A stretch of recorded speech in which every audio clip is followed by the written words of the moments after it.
উত্তর চব্বিশ পরগনার বসিরহাটের একটি স্থান ধান্যকুড়িয়া। ট্রেনে গেলে হাসনাবাদ লোকালে কাকড়া মির্জানগর হল্টে নেমে অটো বা টোটোতে যাওয়া যাবে ধান্যকুড়িয়া। এখানে 3টি জমিদার বাড়ি আছে তাদের বাগান বাড়ি, একটি গায়েনদের, একটি বল্লভদের এবং একটি সাউদের।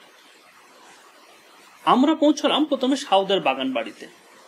প্রবেশের মুখে বিরাট তোরণ, সুন্দর কারুকার্য মণ্ডিত, কিন্তু অযত্নে মনে হচ্ছে যে এদের বিল্ডিংটি খসে পড়বে যে কোনো সময়। ঝোপ জঙ্গল গজিয়েছে তরণ জুড়ে। একটু এগিয়ে দেখা গেল বাগান বাড়িটি। এখনো বেশি কেউ থাকে না। এখানে অনেক সিনেমার শুটিং হয়েছে। উত্তম কুমার এসেছিলেন সেই কোন কালে। মনে পড়ল আমার সেই সাহেব বিবি গোলাম সিনেমার কথা।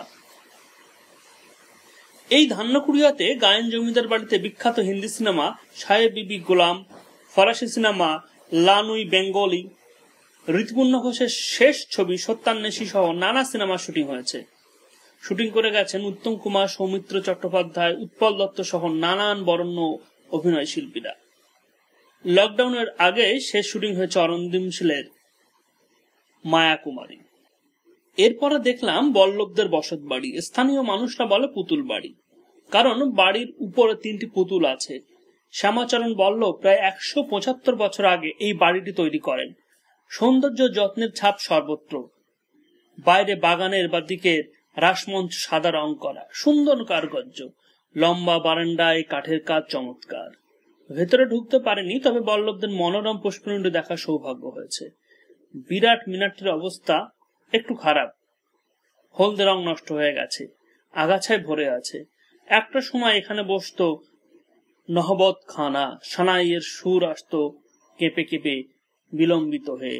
লম্বা বারান্দা, বাইরে মৃদু শীতল হাওয়া দিচ্ছে একটু। তারপর সাউদের বাড়ি আর গায়েনদের বাড়ির বাইরে দেখে চলে আসতে হলো। গায়েনদের বাড়িটি বেশ সুসজ্জিত। প্রাসাদের বাইরে বাগানটি সুন্দর। ইউরোপীয় ভারতীয় স্থাপত্য চোখকে আবিষ্ট করবেই। প্রায় 200 বছর আগে এইসব শিল্প এবং কর্ম প্রসাদগুলি দেখে অবাক হতেই হয়। পাটের ব্যবসা করে একসময় ধনী হয়েছিলেন এই সাউরা। ইংরেজদের সঙ্গে ছিল তাদের বেশ সখ্যতা। দেখতে দেখতে অবাক হয়ে যাচ্ছিলাম।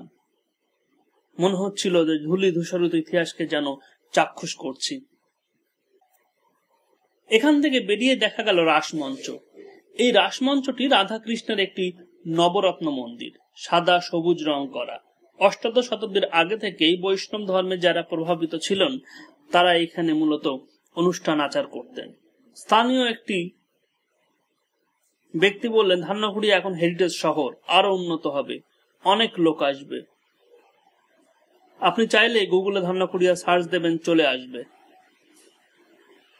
সত্যিই বর্তমানে প্রযুক্তির সাথে ইতিহাসের মেলবন্ধন চোখে পড়ার মতো।